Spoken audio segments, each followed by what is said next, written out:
स्नेहदा स्पन्दन स्नेहदा स्पन्दन।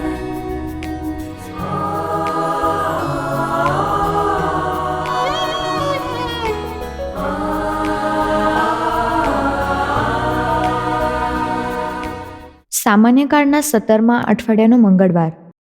ધર્મસભા આજે સંત આલ્ફોન્સાનો પર્વ ઉજવે છે. ઈશ્વરે માણસને સારા ગુણોથી સજાવીને આ દુનિયામાં મોકલ્યો છે. દરેકની સારા ફળ આપવાની જવાબદારી છે. ક્ષમતા મુજબ ફાળો આપી જીવનમાં પ્રગતિ કરવાની એ સૌની જવાબદારી છે. સાંભળીએ સંત માથીકૃત શુભ સંદેશ, અધ્યાય 13, કડી 36-43. પછી લોકોને મોકલી દઈને ઈસુ ઘરમાં ગયા, એટલે તેમના શિષ્યોએ તેમની પાસે આવીને કહ્યું, ખેતરમાંના જંગલી ઘાસનું દ્રષ્ટાંત તમને સમજાવો. તેમણે કહ્યું, સારા બી વાવનાર તે માનવ પુત્ર છે. ખેતર તે આ જગત છે. સારા બી તે ઈશ્વરના રાજ્યની પ્રજા છે. પણ જંગલી ઘાસ તે શૈતાનની પ્રજા છે, અને તેને વાવનાર દુશ્મન તે શૈતાન છે. લણણી એ યુગનો અંત છે, અને લણનારા તે દેવદૂતો છે. અને જેમ ઘાસ ભેગું કરીને અગ્નિમાં બાળી મૂકવામાં આવે છે, તેમ યુગના અંત વખતે પણ થશે. માનવ પુત્ર પોતાના દૂતોને મોકલશે, અને તેના રાજ્યમાંથી બધા પાપ કરનાર ને કરાવનારાઓને ભેગા કરી ભડભડતા અગ્નિમાં નાખશે. ત્યાં રોવાનું અને દાંત પીસવાનું ચાલ્યા કરશે. ત્યારે ધર્મ માર્ગે ચાલનારા પોતાના પરમપિતાના રાજ્યમાં સૂર્યની પેઠે પ્રકાશશે. જેને કાન હોય તે સાંભળે. स्नेहदा स्पन्दन स्पन्दन। ઈસુ જંગલી ઘાસની દ્રષ્ટાંત કથાનું અર્થઘટન કરે છે. આ દુનિયામાં સારા માનવોનું સર્જન કરનાર ઈસુ છે.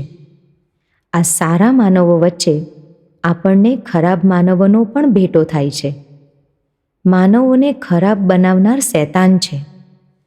શૈતાન માનવને ક્ષણિક અને તત્કાળ આનંદની લાલચ આપે છે. કેટલાક માનવો આ લાલચને ખાળી શકતા નથી. માની લો કે એક યુવકને પ્રભુ પુરોહિત બનવાની હાકલ કરે છે. યુવક એ દિશામાં આગળ વધીને ઘર છોડવાનું નિર્ણય કરવામાં જ છે, ત્યાં તેને એક ભારે પગારવાળી નોકરીની ઓફર મળે છે. હવે આ યુવક લલચાય છે. નોકરી શૈતાન લાવે છે એવું નથી, શૈતાન લાલચમાં નાખે છે. જો લાલચનો ભોગ બની જવાય તો પુરોહિત પદ બાજુ પર રહી જાય છે. શૈતાન માનવને ખરાબ બનાવે છે ક્ષણિક આનંદની લાલચ આપીને. એક વખત લાલચનો ભોગ બની જવાય ત્યાર પછી એ જ શૈતાન ગિલ્ટ પેદા કરે છે. ગિલ્ટી ફિલિંગ એટલે ગુનાહિત માનસ. હવે એ માનવને ચેન જ ન પડે. કેમ લાલચનો ભોગ બની ગયો એવો વસવસો થયા કરે. પછી તો શૈતાન એવા વિચારો લાવે કે પ્રભુ મને માફ નહીં જ કરે. પ્રભુની દયામાં અવિશ્વાસ જગાવે. શૈતાન પછી તે માનવને એવો તો નિષ્ઠુર બનાવી દે કે હવે માનવને પાપ કરે છે એવું ભાન જ ના રહે. માત્ર રોજિંદી પ્રવૃત્તિ બની જાય. આપણે આવી વૃત્તિને વ્યસન કહીએ છીએ. વ્યસનમાં માનવ ગુલામ બની જાય. શૈતાન પ્રભુએ બનાવેલી આ સુંદર દુનિયામાં સારા માનવો વચ્ચે આવા ખરાબ માનવો વાવી જાય છે. માનવને શૈતાન લલચાવે છે તો સામે પક્ષે પ્રભુ બચાવે છે. માનવની એક તરફ શૈતાન છે તો બીજી તરફ પ્રભુ છે. માનવે જાતે નિર્ણય કરવાનો છે. માનવે કોના તરફ ઢળવું છે. જો માનવ નિર્ણય કરે પ્રભુને પક્ષે રહેવાનો, તો પછી શૈતાન કશું જ ના કરી શકે. એટલે જ પ્રભુ ખૂબ ધીરજ રાખે છે. આજે શૈતાન તરફ ખેંચાઈ ગયેલો માનવી કાલે પ્રભુ તરફ પાછો ફરી શકે છે. ઉડાઉ દીકરો પાછો આવે છે. એટલે જ દ્રષ્ટાંત કથામાં ખેતરનો માલિક નોકરોને ઘાસ ઉખાડી નાખવાની મંજૂરી આપતો નથી.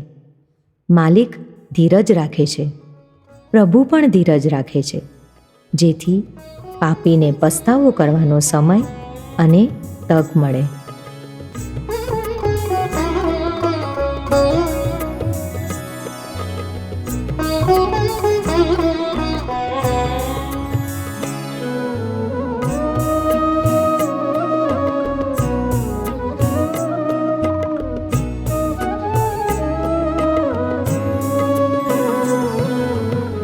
કેવળ પ્રભુ ચરણમાં મારા જીવને વળતી શાતા.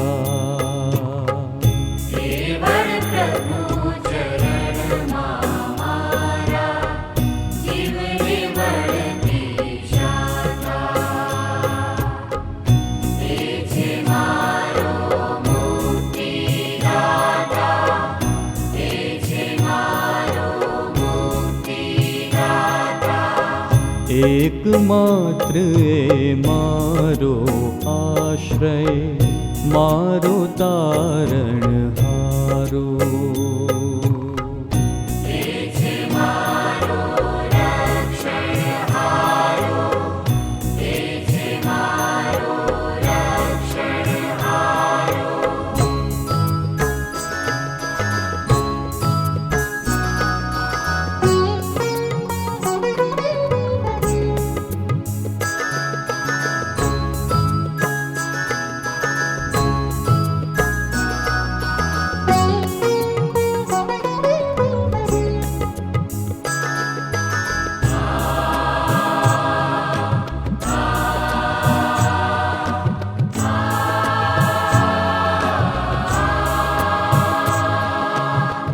હવે કોઈથી કદીએ હું તો નવથલી પડવાનો, હું તો નવથલી પડવાનો.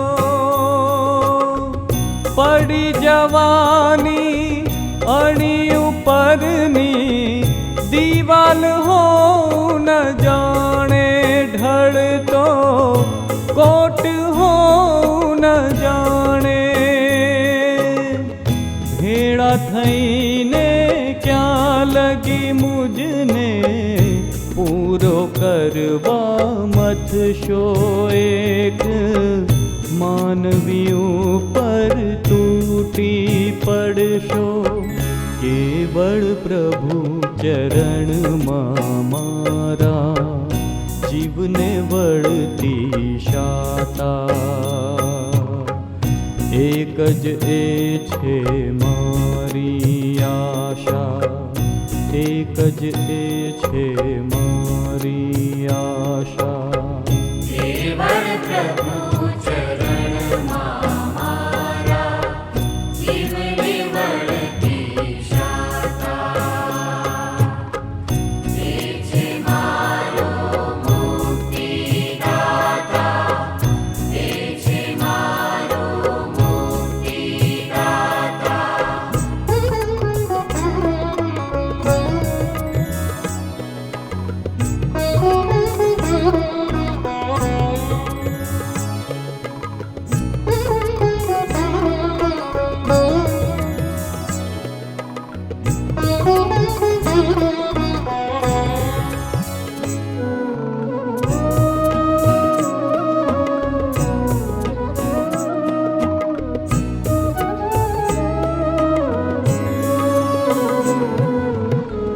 હું સત્તાધીશ એવું કહ્યું તે ઈશ્વર વારંવાર તોય કરુણાનો ભંડાર.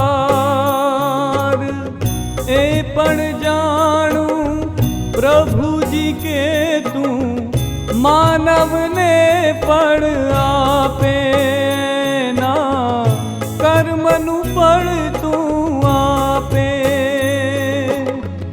ઈશ્વર મારો ઉગાર કરીને રાખે આબરૂ મારી, મુજ જે રક્ષક શક્તિશાળી, એ જ આપણું શરણું હે જન, નિત્ય ભરું ધારો. બોજો દિલનો ત્યાં ઉતારો, બોજો દિલનો ત્યાં ઉતારો.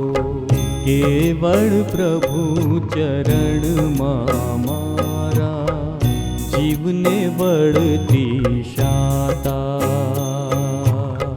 કેવળ પ્રભુ ચરણમાં મારા જીવને વળતી શાતા. એ છે મારો મુક્તિદાતા, એ છે મારો મુક્તિદાતા. એકમાત્ર એ મારો આશ્રય, મારો તારણ